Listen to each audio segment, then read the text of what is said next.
গর্তের ভিতরে গর্তের মুখের কাছে দাঁড়ানো।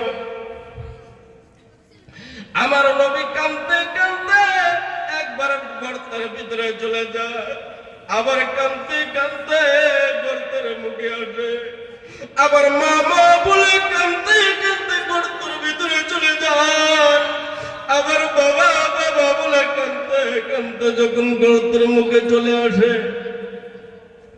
ইতিমধ্যে আবু জাহেল বললেন, আমি দৌড়ায়া দৌড়ায়া যায় দেখি আমাদের মুহাম্মদুর রাসূলুল্লাহ সাল্লাল্লাহু আলাইহি ওয়াসাল্লাম।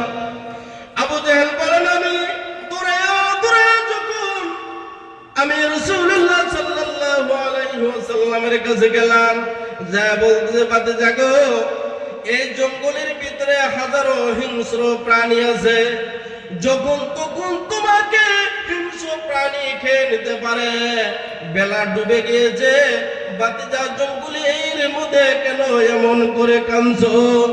আল্লাহর নবী মুহাম্মদুর রাসূলুল্লাহ সাল্লাল্লাহু আলাইহি ওয়াসাল্লাম দুই চোখের পানি ছেড়ে দিয়া বলে, কাকা গো, আমি দুনিয়ার জমিনে আসার 6 মাস আগে আমার বাবা দুনিয়ার জমিন থেকে বিদায় হয়েছে।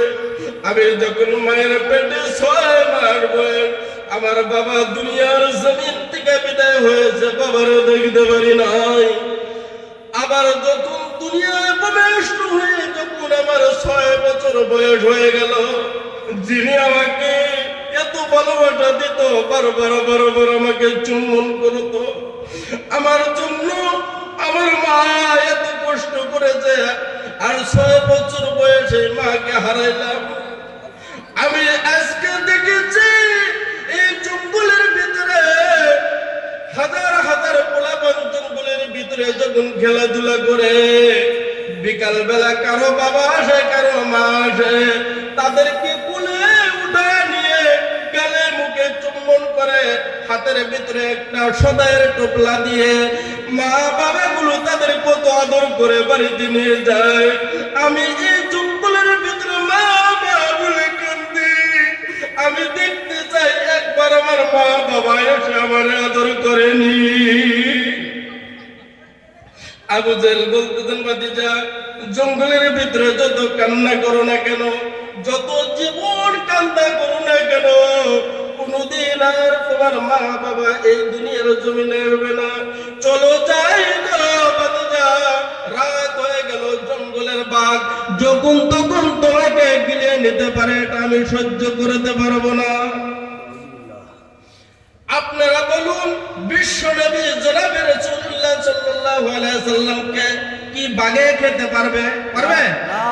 কিন্তু আবু জাহেল বলতেছেন, জঙ্গলের বাঘ তোমাকে খেয়ে নিতে পারে।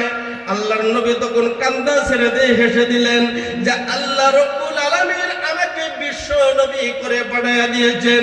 আল্লাহ রাব্বুল আলামিন আমাকে সারা পৃথিবীর মখলুকাতের নবী করে পাঠিয়েছেন। জঙ্গলের প্রাণী বলে আমাকে খেয়ে নিতে পারবে। আল্লাহর নবী মুস্কি হাসি দিলেন। আবু জাহেল বলতেছেন, ভাতিজা, এত সময় পরে কানলে এখন কেন হাসো? বলে, কাকা চলো বাড়িতে চলো। আবু জাহেল বলতেছেন, ভাতিজা রে, তোমার দাদা আব্দুল মুতালিব তোমাকে গাছের ডাইলে ডাইলে পাতায় পাতায় তোমাকে তালাশ করতেছে, চলো না, তোমাকে নিয়ে তোমার দাদার কোলে তোমাকে পৌঁছে দেই। আবু জাহেল বললেন, ভাতিজা, তুমি উটের সামনে বসলে উট তো তোমার কথা শুনবে না, কারণ আমার এমন শিকারী উট আমার সন্তানের কথাও শোনে না, শুধুমাত্র আমার কথা শুনে। আবু জাহেল এই কথা বলার সাথে সাথে এবার বলতেছেন, চাচা, তাহলে আমি কোথায় বসবো? বলে, তুমি উটের পিছনে বসো, আমি সামনে বসি। এবার আবু জাহেল উটের সামনে বসেছে। বিশ্ব নবী জনাবে রাসূলুল্লাহ সাল্লাল্লাহু আলাইহি ওয়াসাল্লামকে যখন উটের পিছনে যখন বসায়া দিয়েছে, এবার উট আল্লাহ রাব্বুল আলামিনের কাছে বলতেছেন, মাবুদ গো, আমার একটু সময়ের জন্য মানুষের ভাষার মতো জবান খুলে দাও, এই বেয়াদব আবু জাহেলকে একটু শায়েস্তা করে দেই। আল্লাহ রাব্বুল আলামিন উটের জবান খুলে দিলেন।